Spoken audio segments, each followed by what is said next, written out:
할렐루야, 존귀하신 하나님의 이름을 찬양합니다. 오늘도 기쁘고 감사한 마음으로 우리 하나님을 예배하기 원합니다. 6월 19일 월요일 아침 예배를 하나님께 올려드리겠습니다. 기도하겠습니다. 오늘도 우리와 함께 하시는 하나님, 하나님의 사랑과 은혜에 감사를 드립니다. 주님은 인자가 풍성하십니다. 주님 또한 주님은 준엄하십니다. 주님, 우리가 이 주님의 모습을 늘 기억하는 우리 모두가 되게 하여 주옵소서. 그리하여 교만이 아닌 겸손으로 늘 주님께 낮은 마음으로 나아가는 우리의 삶이 되게 하여 주옵소서. 우리 주 예수 그리스도의 이름으로 기도드립니다. 아멘. 시편의 말씀으로 우리 하나님을 찬양하기 원합니다.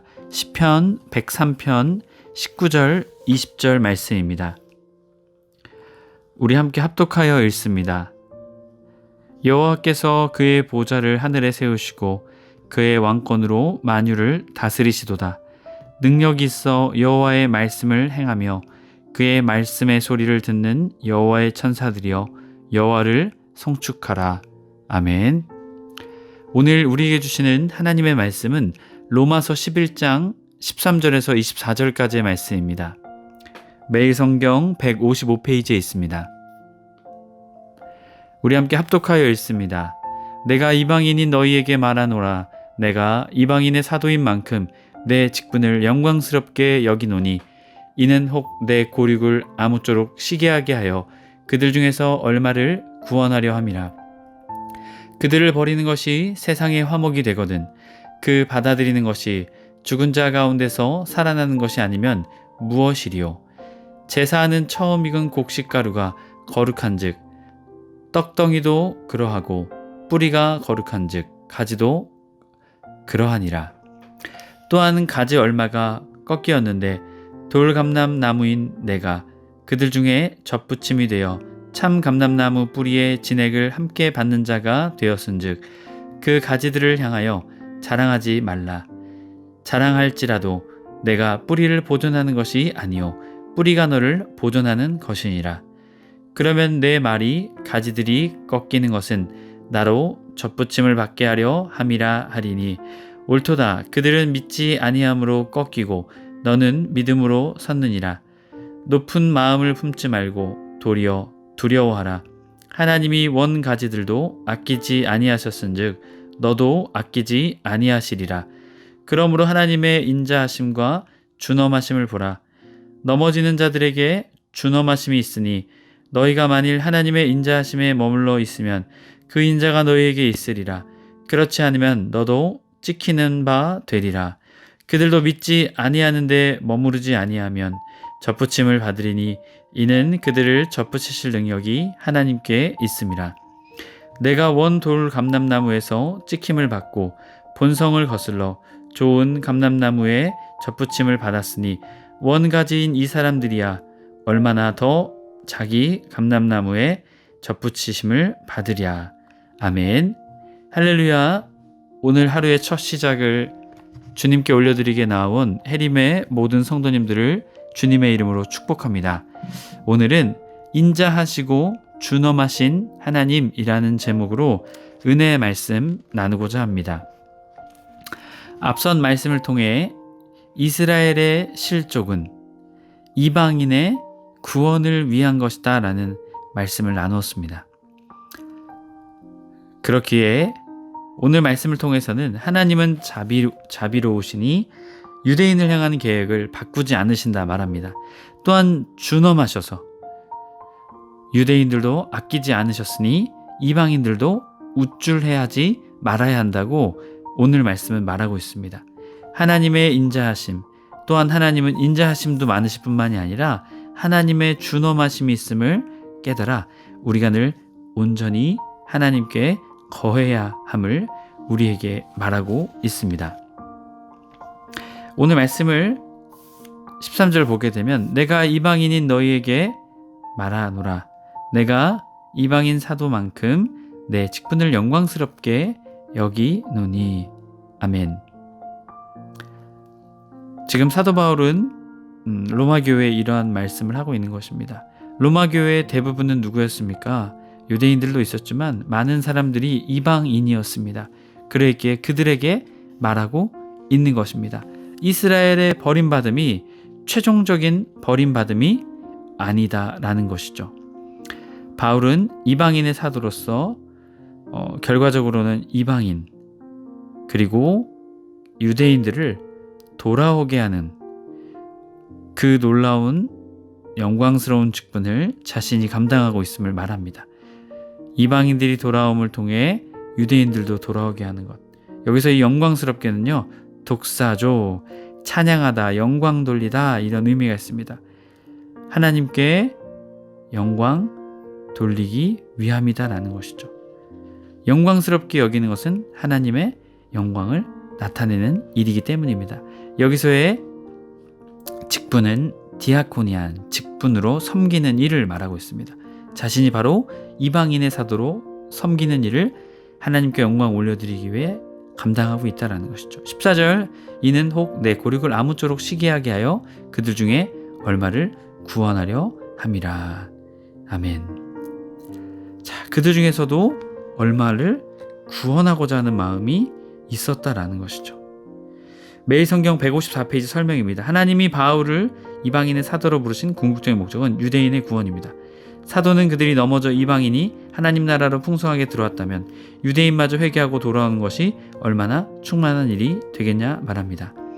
유대인의 구원은 죽었다 부활한 것은 새 창조 사건이 될 것입니다.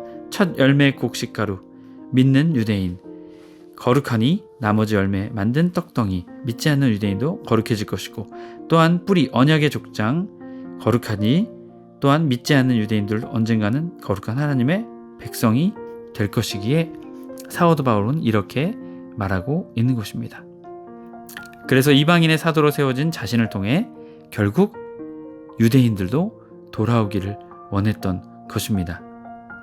하나님의 성도 여러분, 사도 바울은 자신의 동족인 유대인들이 다시금 주님께 돌아오기를 원했습니다. 여러분, 우리의 삶에도 아직 주님을 믿지 않는 우리나라에 많은 사람들이 있습니다. 또 우리 주변에 친척들도 있고 가족들도 있습니다. 그들을 위해 기도하며 나아가는, 주님께 돌아오도록 기도하며 나아가는 저와 여러분의 삶이 되어야 될 줄 믿습니다.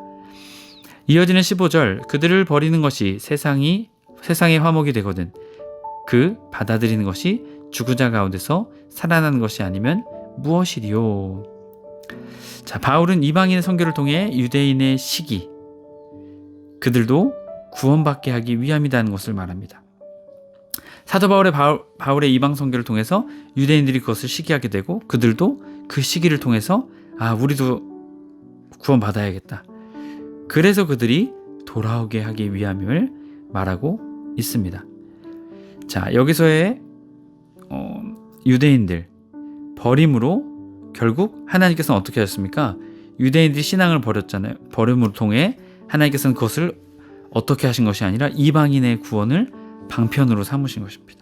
하지만 유대인의 버림은 영원한 버림이 아닌 한시적인 버림입니다. 이들에게도 은혜의 기회가 있다라는 것이죠.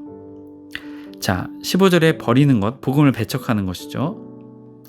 어떤 세상의 화목이 된 것은 이방인과의 화해입니다. 그리고 카탈라게, 화목하다, 화해시키다, 이방인과의 화해가 이루어졌다라는 것이죠. 자, 이어지는 16절, 제사하는 처음 익은 곡식가루가 거룩한 떡덩이이고 그러하고 뿌리가 거룩한즉 가지도 그러하니라 라고 말합니다.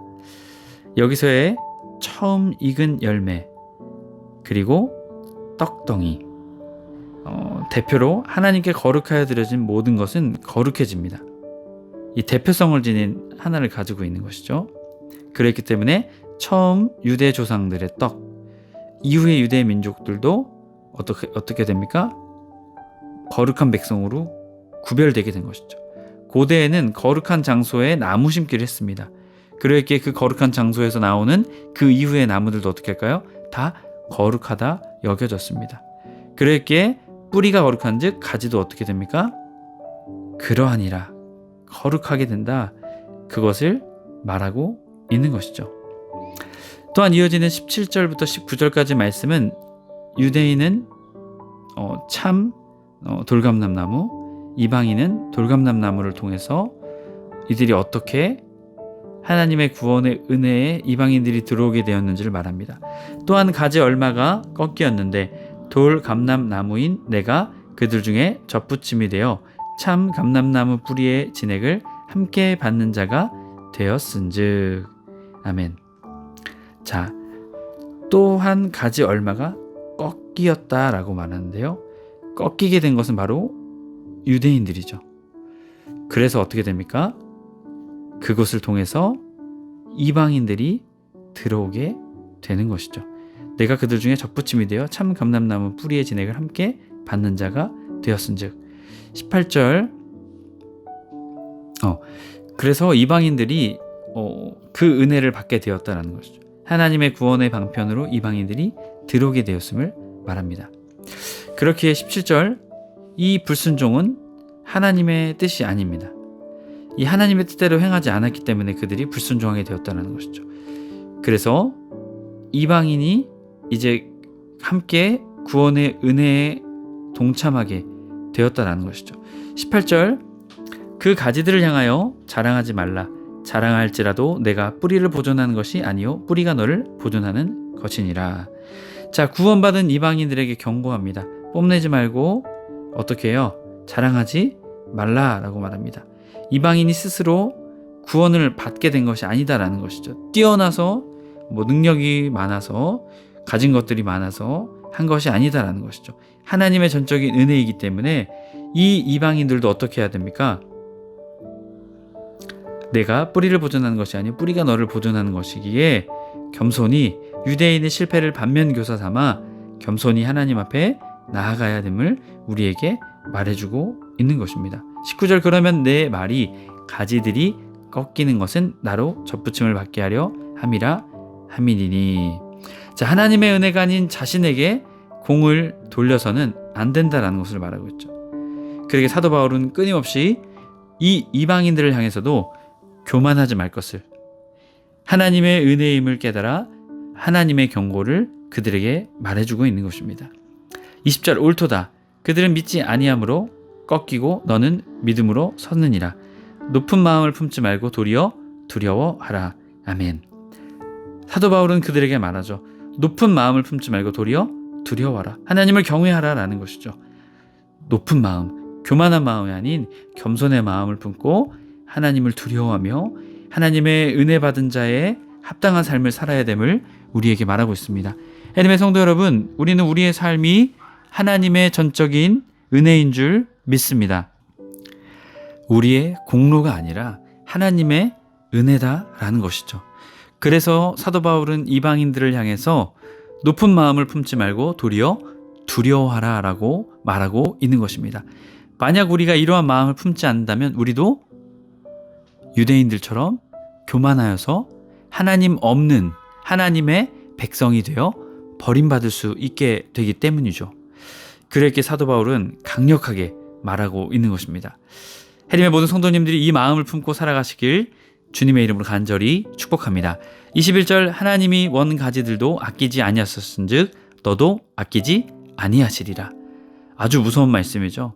하나님께서 유대인들도 그들이 불순종하자 어떻게 하셨습니까? 그들을 꺾으셨죠. 그렇기 때문에 이방인인 우리들에게도 동일한 잣대가 적용된다라는 것이죠. 22절, 그러므로 하나님의 인자하심과 준엄하심을 보라. 넘어지는 자들에게는 준엄하심이 있으니 너희가 만일 하나님의 인자하심에 머물러 있으면 그 인자가 너희에게 있으리라. 그렇지 않으면 너도 찍히는 바 되리라. 아멘. 자, 그렇기 때문에 하나님의 말씀을 두려워하고 하나님을 어떻게 해요? 하나님의 은혜를 기억하는 자들이 되어야 된다는 것을 우리에게 말하고 있습니다. 하나님의 자비, 또 동시에 어떻습니까? 하나님의 준엄, 하나님의 준엄하심, 아포토미한 사법적 엄정성입니다. 그렇기 때문에 우리의 행위가 아닌 하나님을 믿음을 통해, 교만함이 아닌 하나님을 의지하는 겸손함을 통해 우리가 하나님의 자비를 통해 하나님의 은혜를 통해 구원받는 자들이 되었기에 우리가 늘 겸손히 주님께 나아가는 우리가 되어야 합니다. 만약 그러지 못한다면 오늘 말씀도 말하고 있지, 찍히는 바 되리라라고 분명히 말합니다. 그렇기에 이 믿음의 사실을 늘 마음속에 붙잡고 주님의 자비와 주님의 엄준하심, 그것을 늘 기억하는 우리 모두가 되어야 될 줄 믿습니다. 이어지는 23절, 그들도 믿지 아니하는데 머무르지 아니하며 접붙임을 받으리니 이는 그들을 접붙일 능력이 누구에게 있습니까? 하나님께 있음이라. 아멘. 자, 이중부정을 통해 말합니다. 믿지 아니하는데 또한 머무르지 아니하면, 자, 접붙임을 받게 된다는 것이죠. 접붙임을 받게 되는 능력이 누구에게 있습니까? 우리에게요? 아닙니다. 전적인 하나님의 은혜, 하나님의 능력에 있다라는 것이죠. 오직 믿음만이 구원의 조건임을 우리에게 말하고 있습니다. 버림받은 자들 다시 은혜에 들어올 수 있는 말씀을 바로 유대인들에게 이 말씀을 하고 있는 것이죠. 하나님이면 하실 수 있다라는 것이죠. 24절, 내가 원 돌 감람나무에서 찍힘을 받고 본성을 거슬러 좋은 감람나무에 접붙임을 받았으니 원 가지인 이 사람들이야 얼마나 더 자기 감람나무에 접붙이심 받으랴. 자, 유대인들이 다시 돌아올 수 있다, 사도 바울은 말합니다. 그렇기에 본성을 거슬러 파라피신, 맞지 않는 돌감람나무 붙임 통해 원가지의 참 감람나무, 결국 하나님의 구원의 은혜에 다시 유대인들이 합류할 수 있음을 말하고 있습니다. 하나님의 성도 여러분, 우리는 늘 기억해야 합니다. 하나님의 인자하심, 그리고 하나님의 준엄하심. 하나님을 사랑하고 하나님을 기뻐하지만 우리가 하나님을 향한 경외, 두려움, 어려움한 마음들이 우리 가운데 있어야 합니다. 그래야 우리는 겸손히 하나님의 은혜를 늘 기억하는 믿음의 사람들이 되게 될 줄 믿습니다. 하나님의 모든 성도님들이 이 믿음의 사실을 항상 붙잡고 나아가는 저와 여러분의 삶이 되길 주님의 이름으로 축복합니다. 기도하겠습니다. 사랑의 하나님, 감사합니다. 인자가 풍성하신 하나님, 사랑과 자비가 충만하신 주님, 주님의 그 사랑과 은혜에 감사를 드립니다. 주님, 하지만 우리는 교만하여서 때로는 이것을 잊어버릴 때가 있습니다. 우리의 공로로, 우리의 힘으로, 우리의 수고로 어떠한 것을 하나님께 받았다라고 생각할 때가 많습니다. 주님, 그럴 때 우리가 마주하게 되는 것은 교만입니다. 하나님과 멀어짐입니다. 그렇게 주님, 늘 겸손히 하나님의 은혜를 기억하며 하나님의 능력이 아니고서는 우리가 구원받을 수 없음을 늘 믿음으로 믿고 오직 주님만 의지하며 나아가는 우리 모두가 되게 하여 주시옵소서. 인자하신 하나님, 하지만 주엄하신 하나님을 기억하며 하나님을 사랑하며 하나님을 경외하며 살아가는 우리 모두의 삶 되게 하여 주옵소서. 우리 주 예수 그리스도의 이름으로 기도드립니다. 아멘. 하늘에 계신 우리 아버지여, 이름이 거룩히 여김을 받으시오며 나라의 임하옵시며 뜻이 하늘에서 이룬 것 같이 땅에서도 이루어지이다. 오늘날 우리에게 일용할 양식을 주옵시고 우리가 우리에게 죄 지은 자를 사하여 준 것 같이 우리의 죄를 사하여 주옵시고 우리를 시험에 들게 하지 마옵시고 다만 악에서 구하옵소서. 나라와 권세와 영광이 아버지께 영원히 있사옵나이다. 아멘.